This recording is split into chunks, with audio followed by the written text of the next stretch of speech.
Salute family and welcome back to another video. This is Black Truth United, and today we're going to be covering a very important subject matter regarding Asians and their tendency to align with white supremacists, white extremists. Some of you might recall the video that I did a few months back regarding Latinos, and some of you even predicted the fact that I would be coming back with another video regarding the quote-unquote Asian community. Now, of course, I'll preface this by saying I'm not talking about every single Asian on planet Earth, but I will be talking about the overwhelming trends that we've seen with Asians aligning themselves with white extremists. And trust and believe, we're not the only ones who've seen this. Mass unaliver Dylan Roof, infamously after ranting about FBAs being violent, the irony speaks for itself, went on to declare that East Asians are by nature very racist and could be great allies of the white race. This is a known white supremacist, and he knew, just like the majority of us really know inside, that Asians tend to align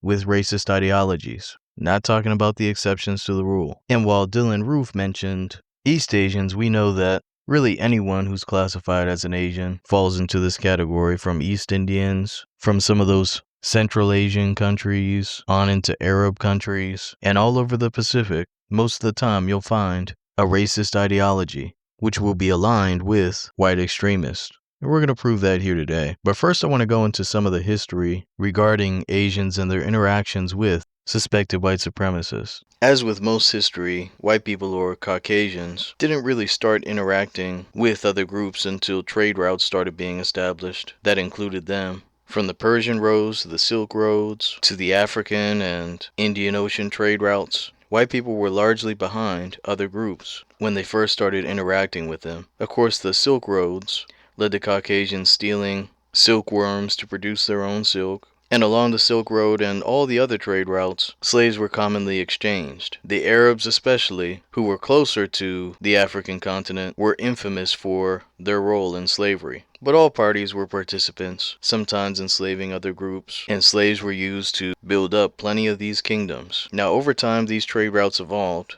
but fast forwarding a good 1,000 years or so, and especially after the time of the Mongols, gunpowder was spread and reached Europe, where the Caucasians were dwelling. Of course, this changed the game. We all know the history. Once they were able to develop superior weapons, Caucasians went across all of America, Africa, Asia, conquering anything they could get their hands on. In some cases, decimating the populations of Asia, and in other cases, when they were outnumbered or faced diseases and other obstacles, they simply forced the inhabitants to establish a tribute system that was largely one-sided. Now, Japan was really the only country that was able to push back a little bit, but eventually, with Matthew Perry, who was from the US, Japan was forced to reopen its ports and enter into trade agreements. Now, during this time, America was slowly becoming an imperial power, and after gaining territories like Cuba, Puerto Rico, and the Philippines, they began establishing themselves all over the world. So the US was becoming a world power, and simultaneously Japan was getting its weight up,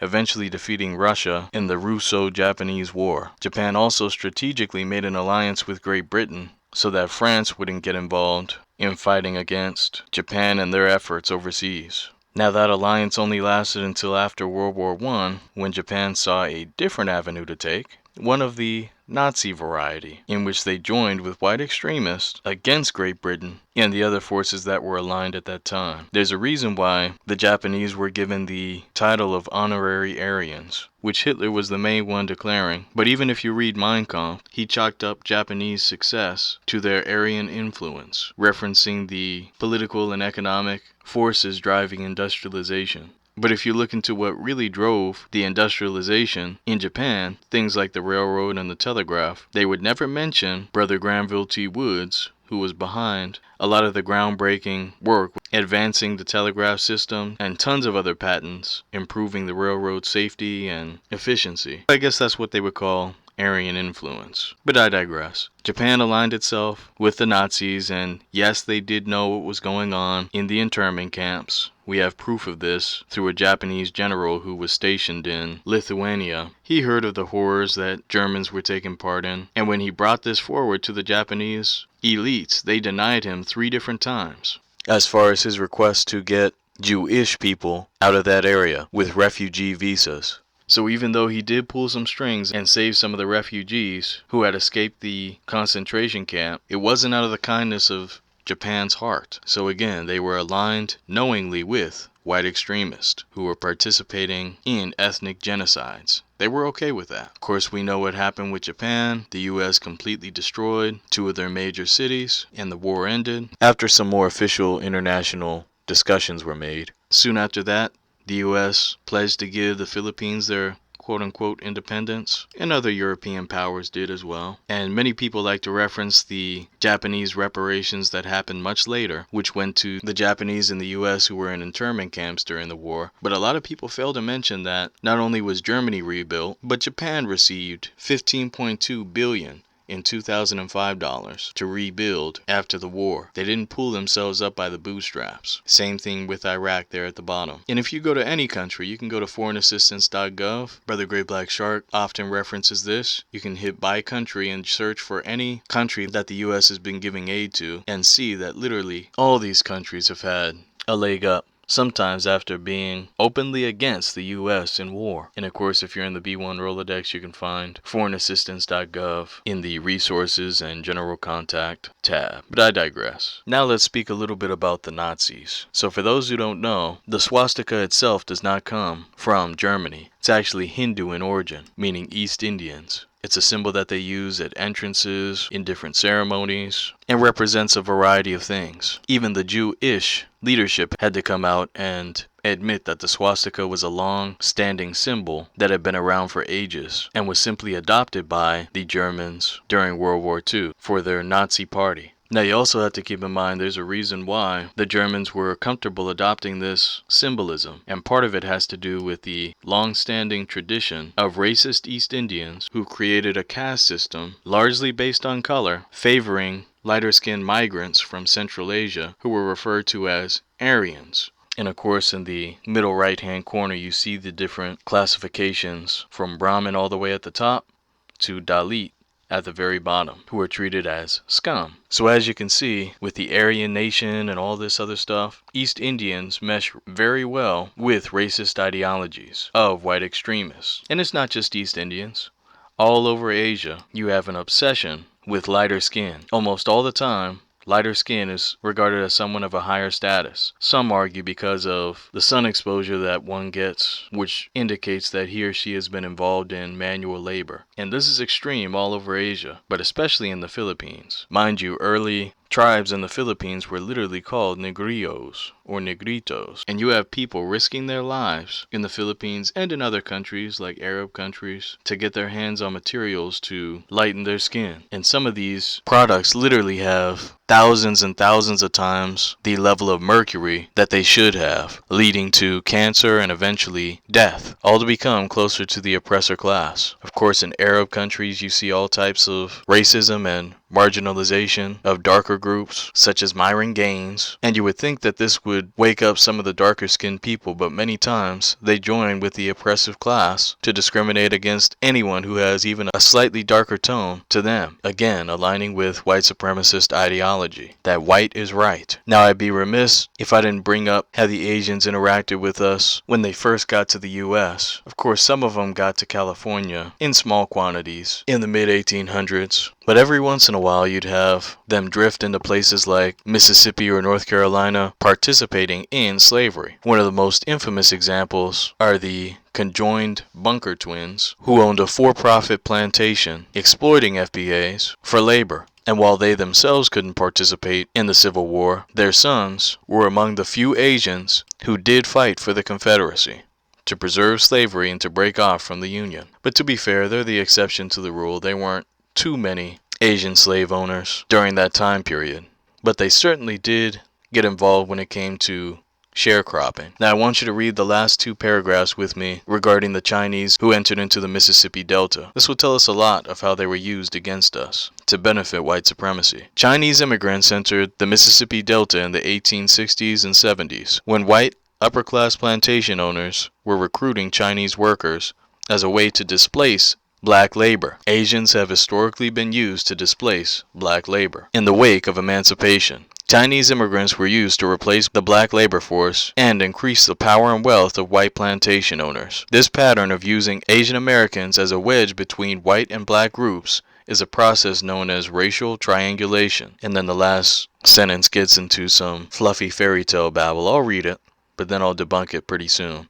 Chinese and black laborers were pitted against each other in sugarcane plantations, but the characters in sugar rejected these pressures and instead showed racial solidarity. Now, of course, that's BS. We know that the Chinese stick to themselves, but I'm going to show you a clip from a good documentary that I recommend everyone watches called The Heritage of Slavery. This is 1986, and it's regarding some sharecroppers who were in Mississippi right after slavery. They tell their experience regarding how the Asians treated them. Oh yeah, we're going there. Before I play this clip, I want to say that this is fair use, fair use. I work hard. He work hard. I worked hard. I'd get up at 4 o'clock and get my breakfast done. Just at dawn of day, I go to the field and we pick cotton. Mr. and Mrs. Haywood Jenkins of Sharkey County, Mississippi have, between them, picked cotton for over a century. My boss man came along. He says, Mary Jane? I said, sir. I say, when you wash? I said, I washed last night. He said, I don't want you to do that no more. That's my agent, you know. He says, every Friday morning or Friday evening, you wash. And let all the children stay there with you until you get through. When you get through, then y'all can go back to field and wait. Now, the agents was mean, some of them. Some of them was mean. Now, the agents was mean, some of them. Some of them was mean. Yes, you heard it from this elder. The Asians were mean to them. Some of them were mean. This doesn't sound like some fantasyland racial solidarity. Let her continue. You want to whoop the colored people. You want to whoop the colored people. The Asians wanted to whip colored people. Hell, we saw one example of a slave owner who was Asian, so we have an idea of what they would do if they ever obtained the level of wealth to have a slave. But listen to what this ancestor says regarding what they would have done. She shows the true spirit of a foundational black American. Let her tell you. And that time the white man come along. He says, hey, but you ain't in the field yet? He just had started plowing. He said, yes, I've just not had to eat my dinner. God damn it, you ain't doing a goddamn thing. Says, God damn it, I ought to take this damn stick and frail the hell out you. He said, no, sir, if you frail the hell out of me, goddamn, I frail the hell out of you. It make me feel bad if I was under them, you know, how mean they was to treat us like that.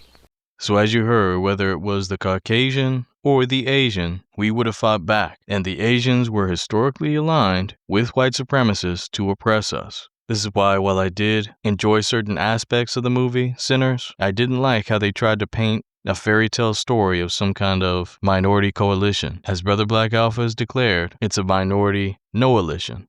It's always been one-sided. I mean, let's really examine how Asians treated us versus how we treated them. Remember, just like every other group that has come to the U.S., the Irish, the Italians, the Polish, everyone was bullied when they first got over into some form of whiteness. But the Chinese couldn't quite do that because they didn't have some of the obvious features of the white supremacist. Now, some of them did classify themselves as white. We'll touch on that a little bit later on. But for the most part, they were referred to as yellow. Hence why they had something called the yellow peril, which was used to blame a lot of the problems, especially in the western portion of the U.S., on the Chinese. And this is in the late 1800s, early 1900s mainly. This is also when you had the Chinese Exclusion Act of 1882.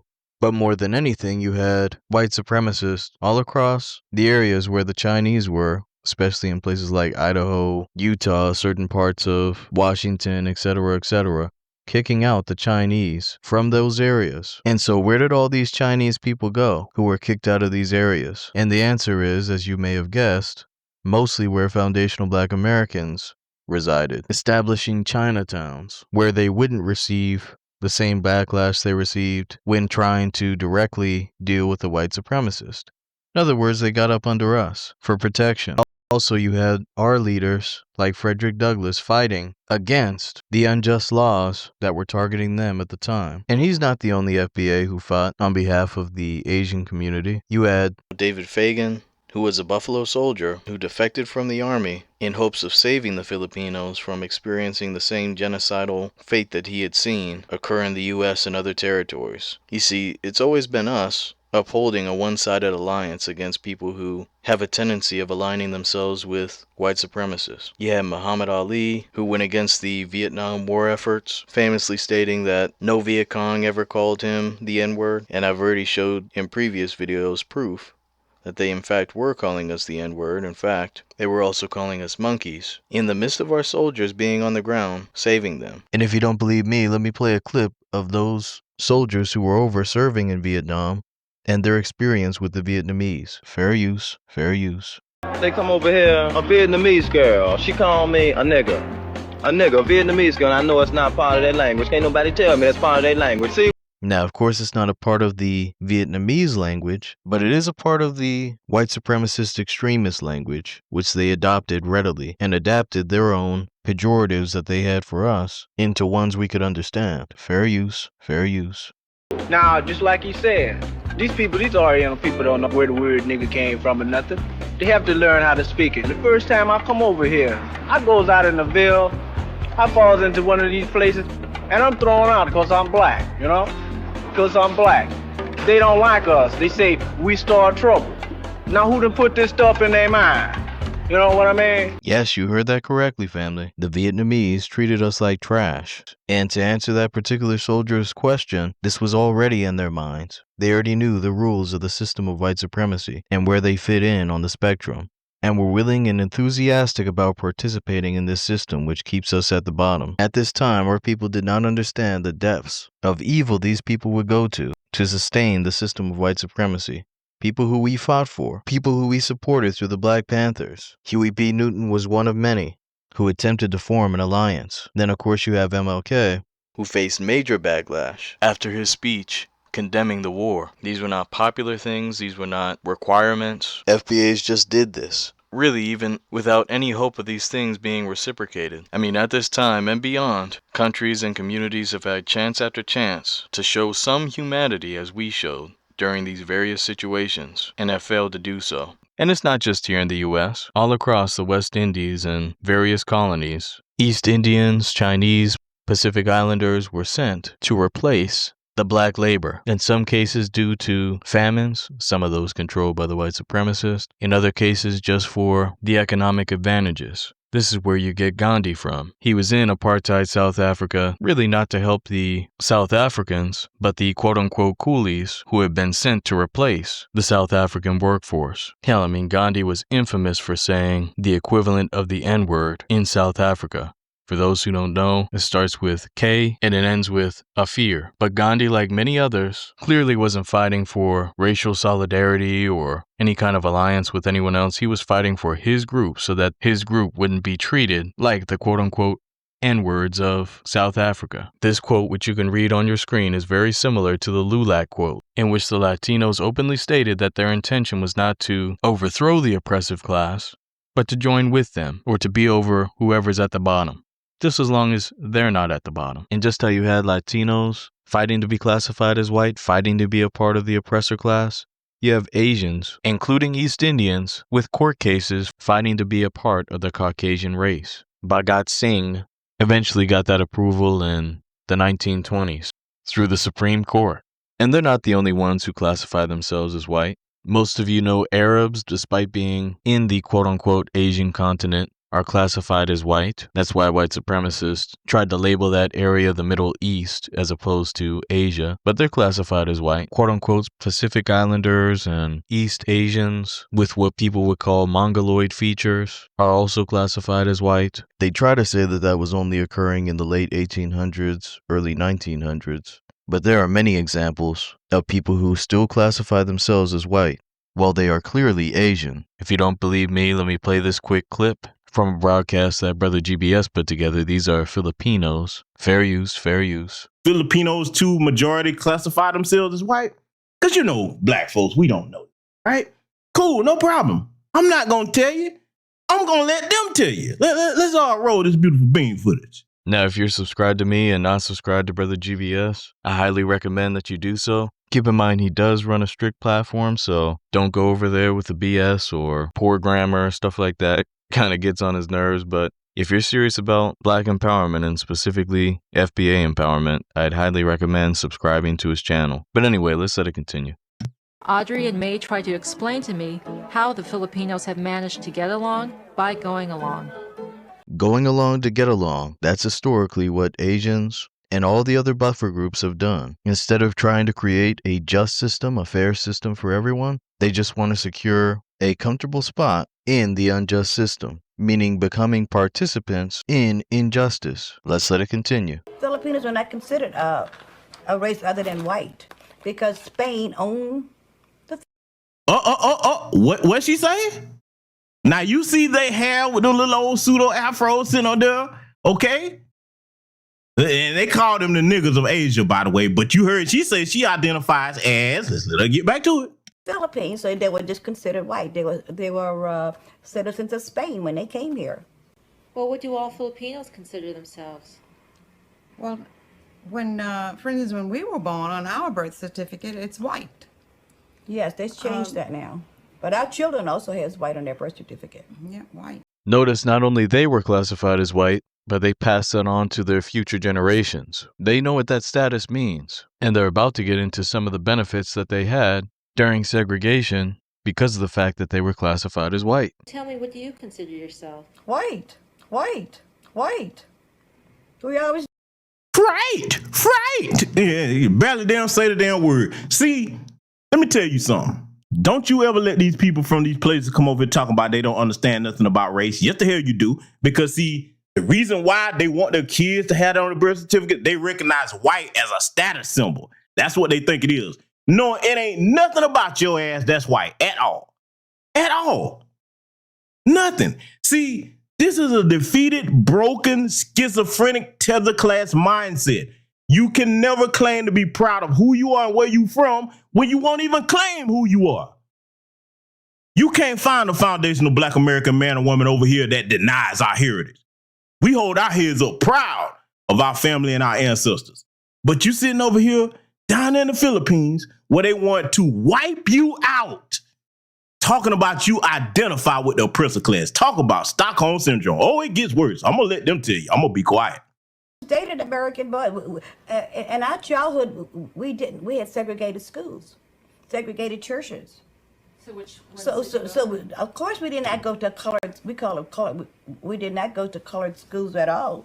We just went to the white schools and the white churches. Now, of course, I don't mind suspected white supremacists and their allies segregating themselves from us, but the problem during this time was that they would give us inferior products, inferior buildings, fewer hours for the teachers to teach us. They wouldn't give us basic amenities such as trash collection. And keep in mind, we were paying more in taxes based on what we owned than any other group. We would own little 500 square foot homes with an acre of land, and we'd be paying the same in taxes as the white people who owned 3 times the size of our property. And yet they would be receiving the trash collection, the maintenance to the roads, etc., and we wouldn't be. In other words, our resources were being extracted from our communities and funneled into theirs. And they had all types of underhanded means. So when they were attending those white schools, they were receiving unfair, unjust resources that were allocated to them as opposed to our communities. This is part of what some people get wrong when they talk about the segregation versus integration. Initially, we weren't fighting to be integrated with their schools. We were fighting to simply have the same resources so that we could sustain our schools the same way they were sustaining their schools unfairly with our tax dollars. In other words, we wanted things to be fair,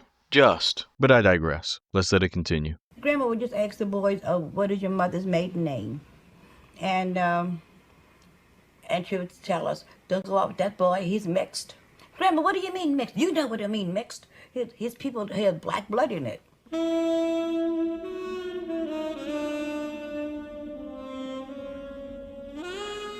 There's no better test for race mixing than a graveyard. Unlike blacks, the Filipinos could be laid to rest next to, below, or on top of the other white citizenry. Buried here is the grave of Great Aunt Nan. She was the Bertinong family enforcer when it came to mixed marriages. And that kind of stuff I could care less about. In fact, it's biblical for us to not be buried with suspected white supremacists and their allies. But as you can see, we were never in the quote-unquote same boat, same struggle as all these other groups. Most of these other groups have been beneficiaries of the system of white supremacy. If not by the benefits of whiteness itself, by classifying themselves as white, then by being used as a buffer group as they strive to attain whiteness. Again, this adds a deeper layer to the skin whitening facts that I brought out earlier. And the Filipinos are some of the main culprits of using that life-threatening substance. But I digress.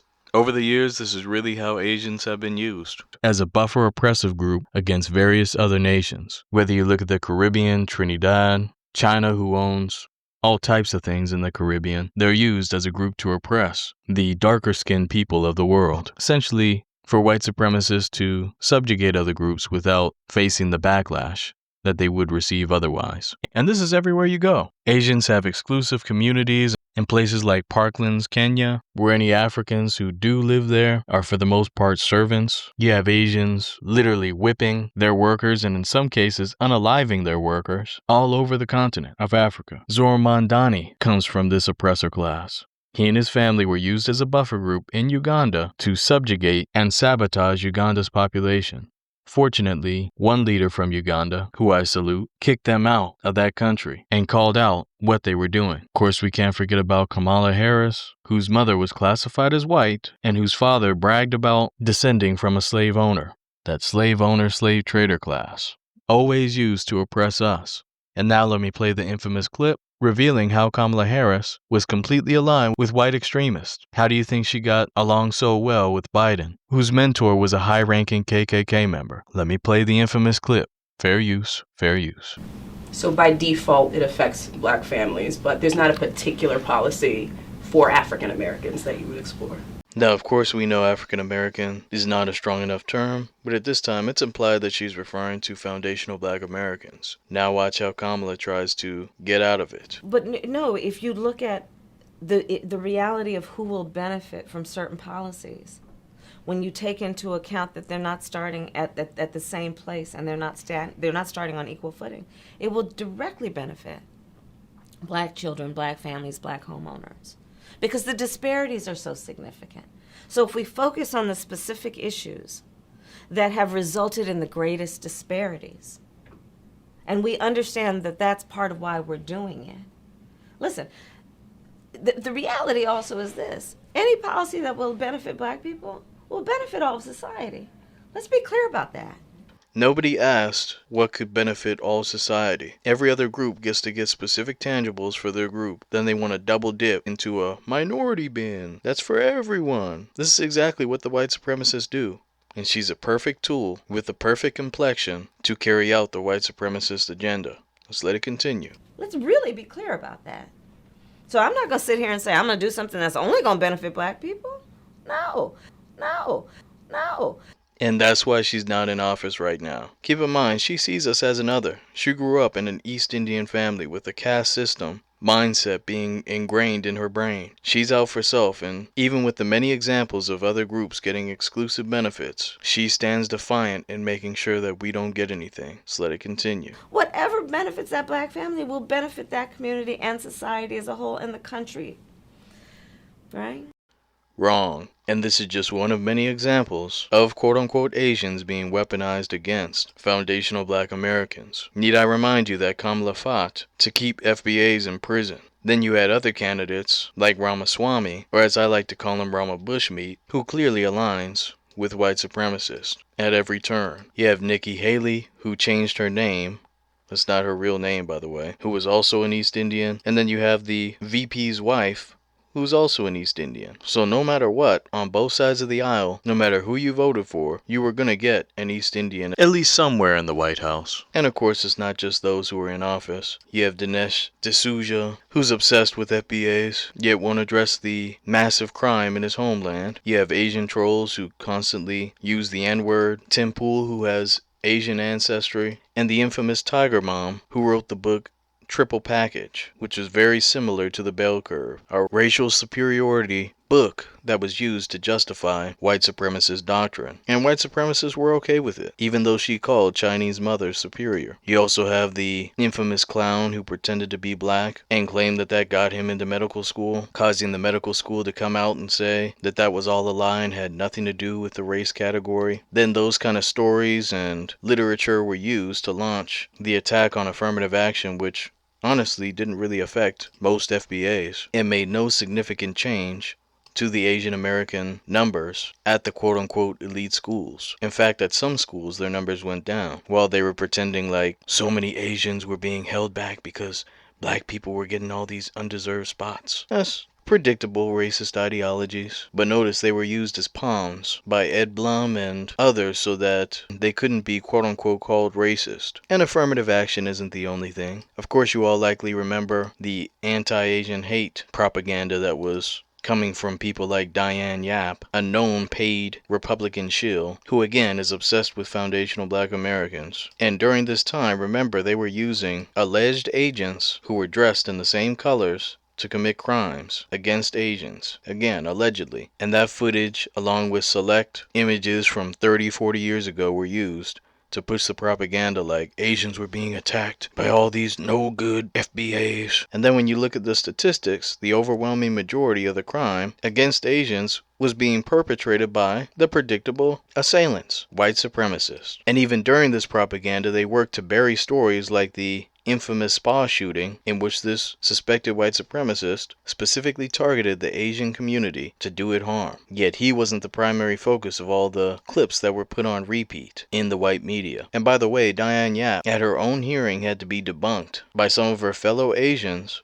in light of the blatant ignoring of statistics and facts. Now keep in mind, when all was said and done, the Asians got a specific Anti-Asian Hate Crime Act, which listed them by name and set aside specific tangibles that were distributed by the states. And as I proved in a previous video, the states specifically gave those grants primarily to the Asian community. So these bills and laws come with tangibles attached, unlike what they offer FBAs, intangible nothing burgers, like the Crown Act. Because remember, as Professor Black Truth declares, white supremacy is a system of goodies, giveaways, and guarantees. And this is not just for white supremacists. Their allies who are joined with them also get a good chunk of the goodies, giveaways, and guarantees. This is why white supremacists allowed, keyword allowed, did not sabotage the Koreans who got their hooks in the black hair industry. This is how the East Indians, Arabs, all over major cities like DC, Detroit, everywhere you go,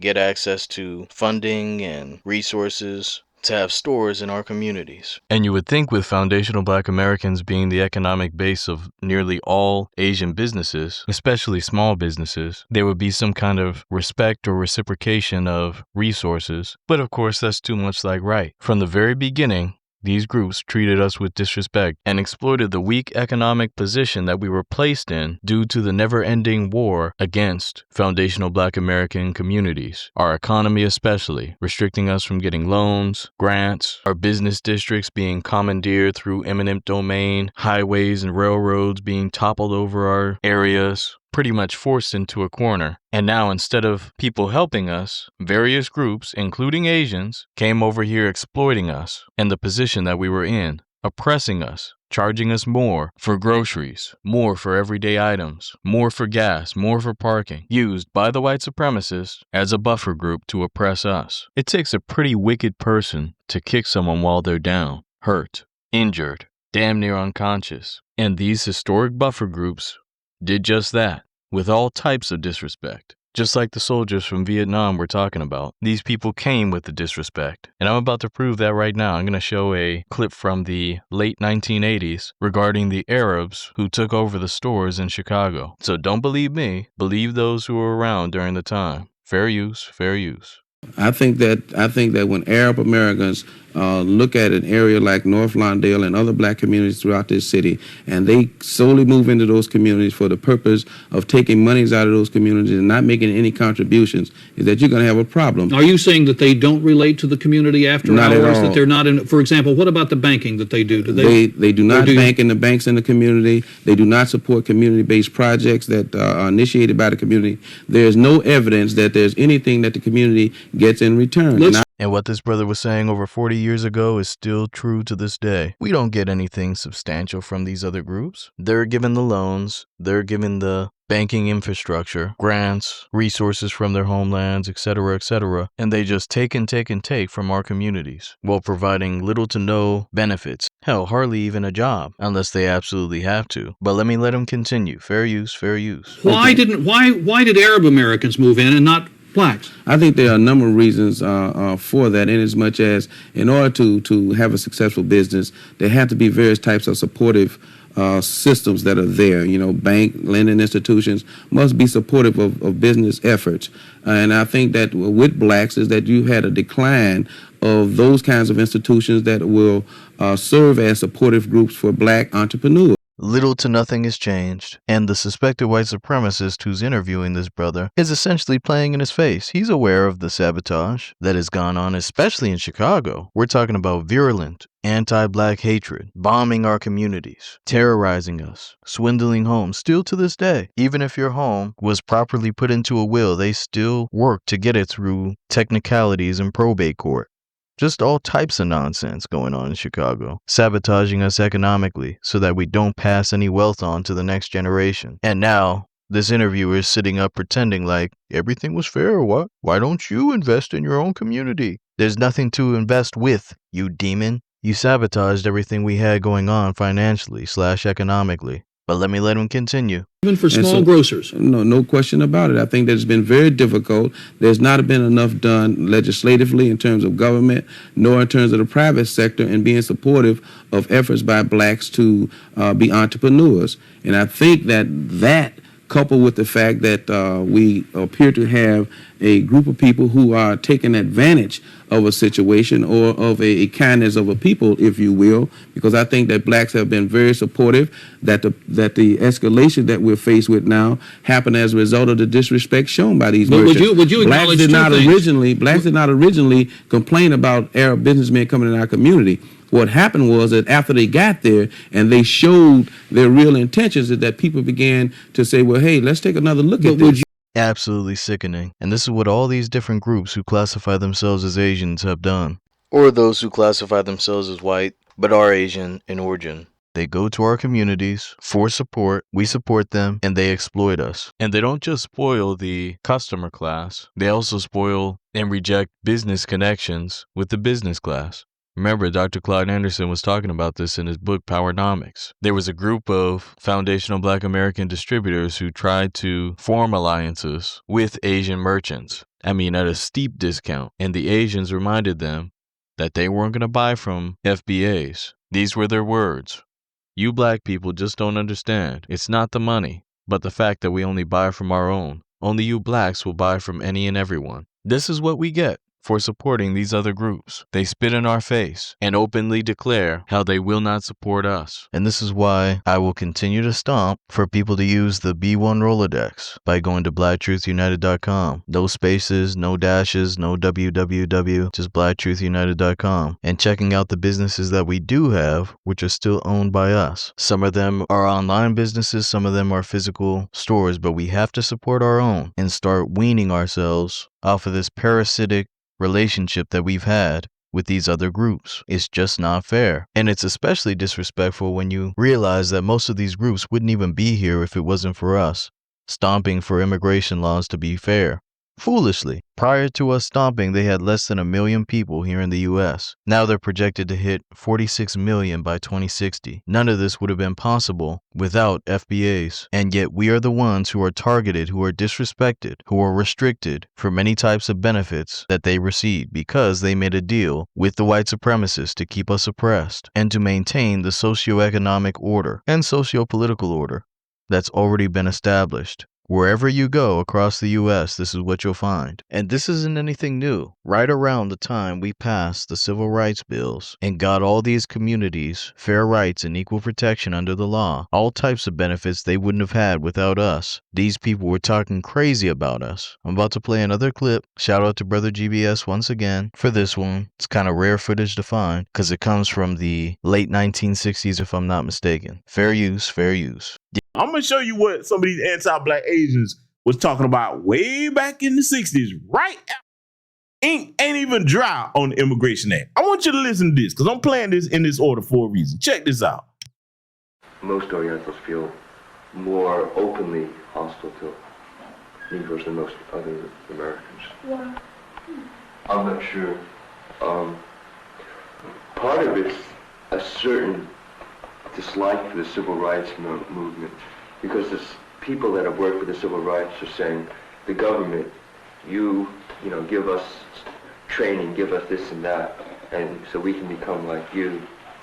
And the Orientals take a great deal of pride saying, you know, we had San Francisco and we had riots too, but we made it on our own. Did you hear this disrespectful teriyaki tether claiming that he and his people made it on his own? Everything they have in this country is thanks to us. We went through all the struggles. They were given benefits that we weren't given.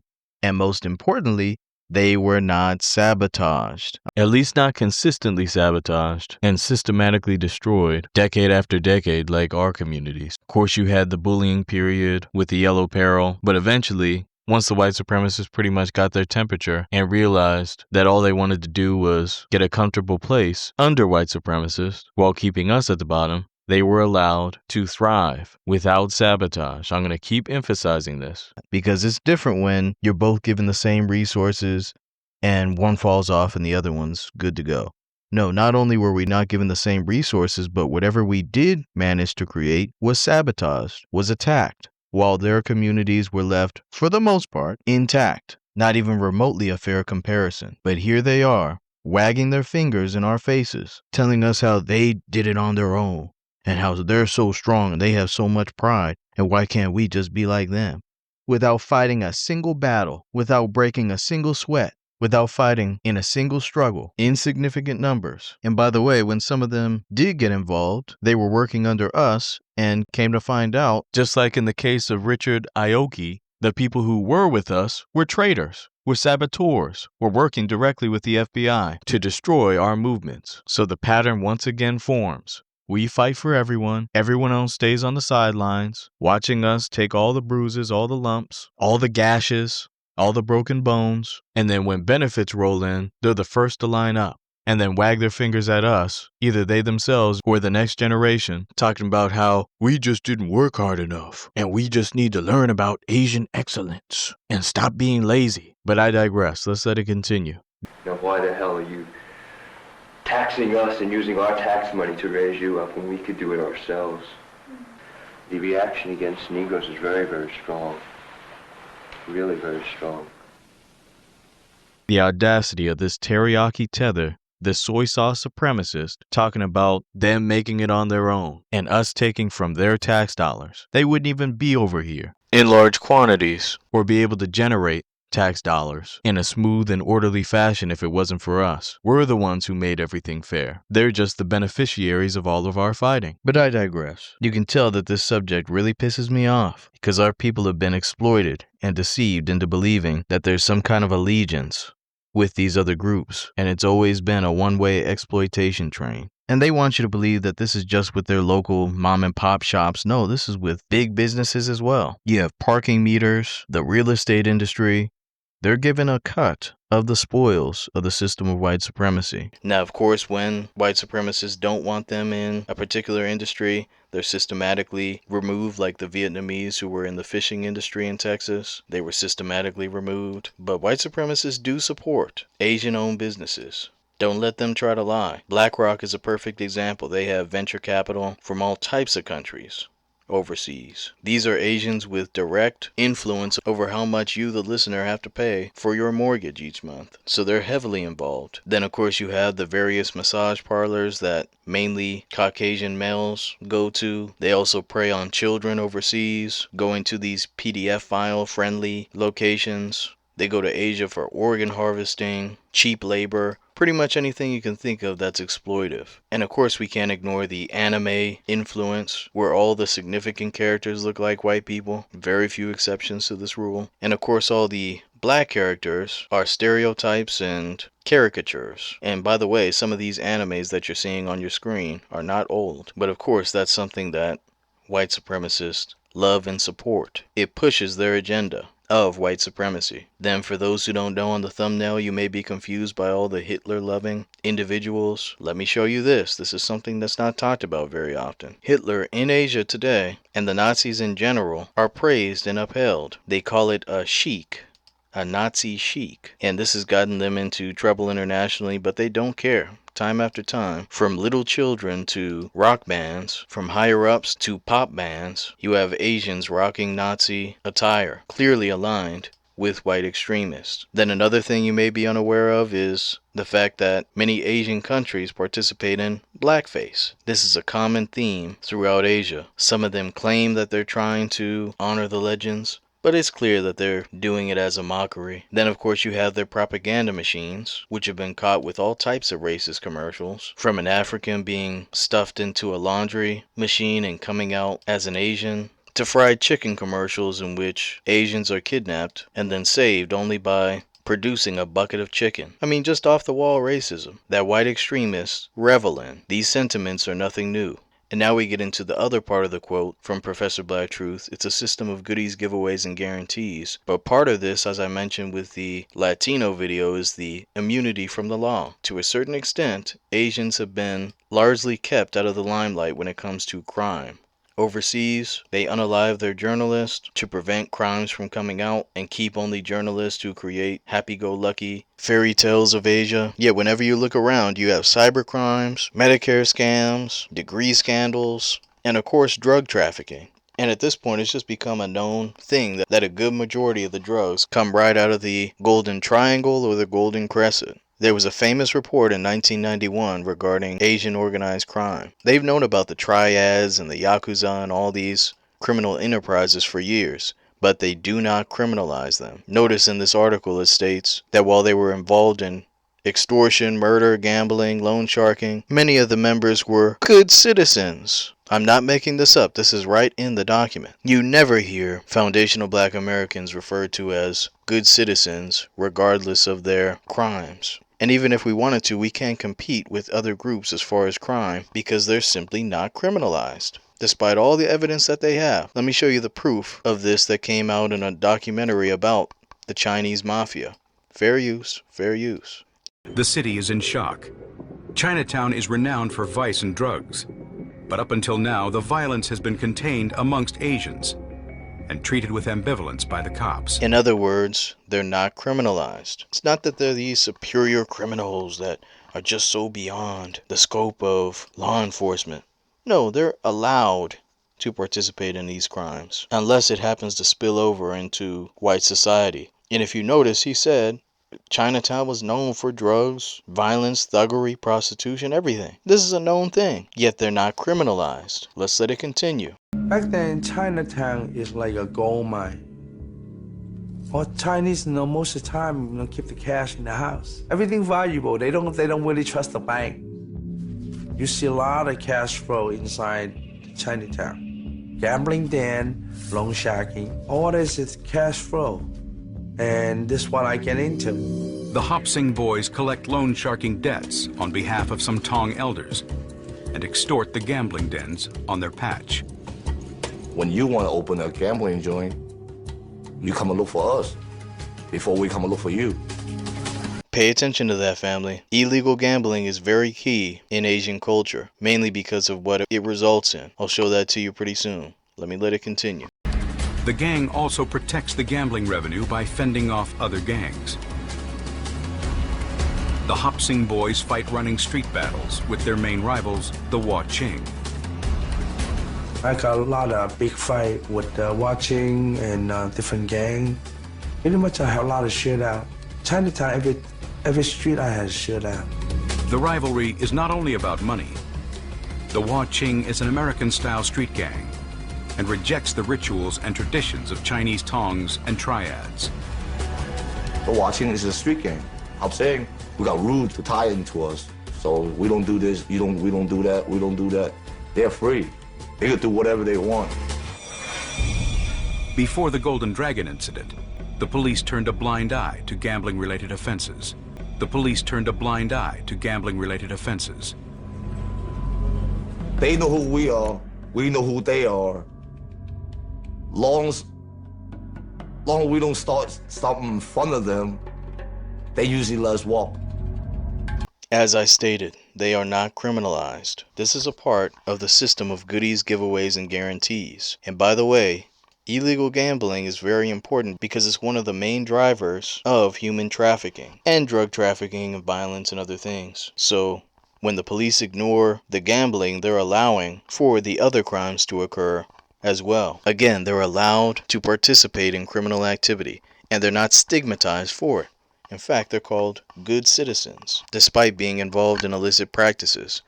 Now, some of you may have missed this receipt on the We Are Model Minorities video. Very funny if you haven't seen it. Feel free to check it out. But I point out that here we have an article in 1991 talking about the escalating lawlessness in Asian organized crime. Then in 2021, literally 30 years later, you have an article talking about the triads escalating violence. Their violence hasn't gone down. It's just been hidden and they've remained largely out of focus for most people. When you think of Asians, you typically don't think of crime, yet they're the major perpetrators. Only every once in a while are they brought up when it comes to crime. Yet we know they're major perpetrators. You can look at the mass unaliver Huey, who took out 11 people. You have multiple incidents of doctors and students drugging and SAing their patients or other victims. You have all types of sexual depravity like the PDF file anime, which of course I blurred out, which white supremacists are obsessed with. Red Joker has had to catch a lot of these people on X with their tweets,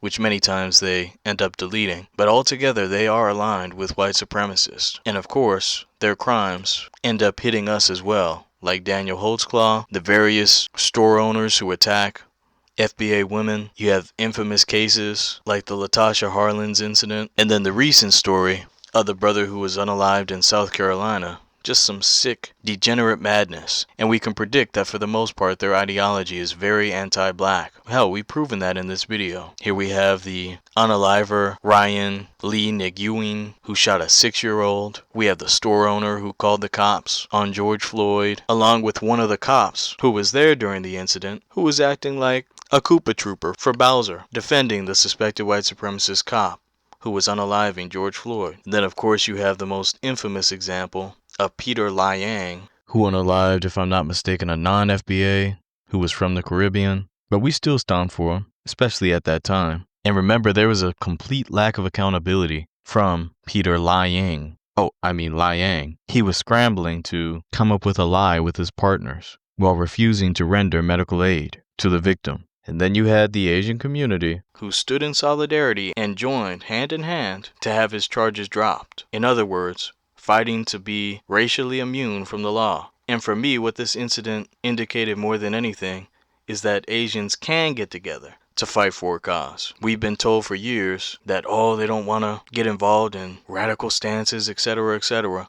Yet they showed in the New York City streets that they are willing to get involved when it comes to protecting one of their own who did harm to one of us. Asians aligning themselves with white supremacists. And to be honest, that really should have been the last straw of any of our people supporting these suspected white supremacist Asians in our own communities. As Brother Tyreek pointed out in his book, even after we supported Asians with their movies, politically with the Black Panthers and others, we remain loyal to them to a fault. And they've taken advantage of that blind loyalty. And this is why I have no problem with people contacting ICE on suspected illegals. If we were in any of these Asian nations, they wouldn't hesitate to do the same. And if you're not willing to fill out a form yourself, at least stand down and get out of the way of those who are. There's absolutely no need for foundational black Americans to be stomping in the streets for people who have proven, for the most part, that they have no desire to create any kind of tangible, mutually beneficial alliance. Of course, there are a few exceptions to the rule, but for the most part,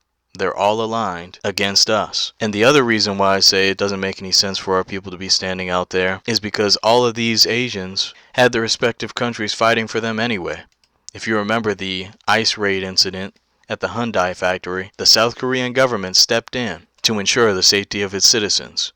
We have never had a foreign government doing that for us on a large scale tangibly. And of course, some of them were detained and sent back, but others, thanks to the help of the South Korean government, were able to get B-1 visas to stay. So As far as I'm concerned, ICE is a valid solution to some of this, and there should be no hesitation for us defending our community against people who absolutely hate our guts. Now, with all that being said, I do want to thank the following contributors to the channel: Brothers Black RU, Charlie B, Cyberdyne 100, Cool Keezy, Melrose Radio, and the Sectors. Forgive me if I'm off on that. I'm not sure if the Sectors is a male or a female. And then, of course, our sisters C. Terry, Tanya Lewis, Earth Angel Remix, Venetia Hamilton, FBA Queen, Marissa Hampton, and Stephanie DPM. Much respect to all of you. Now, as far as when the next video will be, I'm not 100% sure.